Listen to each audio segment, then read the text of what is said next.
ओम भद्रं कर्णेभिः शृणुयाम देवाः भद्रं पश्येमाक्षवृजजत्राः स्थिरैरङ्गैस्तुष्टुवागुं स्वस्तनूभिः व्यसेम देवहितं यदायुः स्वस्ति न इन्द्रो विद्यश्रवाः स्वस्ति नः पूषा विश्ववेदाः स्वस्ति नस्तार्क्ष्यो अरिष्टनेमिः स्वस्ति नो बृहस्पतिर्दधातु सर्वमंगलमांगल्ये शिवे सर्वार्थसाधिके शरण्ये त्र्यंबके देवी नारायणि नमोस्तुते।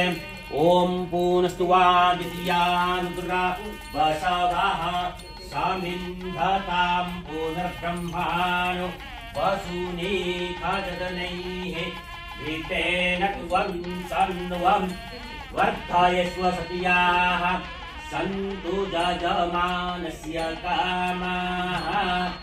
ॐ दीर्घायुष्क ओखदे चतुवाखनाम्यहम् अथो त्वं दीर्घायुर्भूत्वा सतवलेश वीरोहकाक। ॐ धान्यं धनं पशुं बहुसौख्यलाभं शतसंवत्सरं दीर्घमायुः।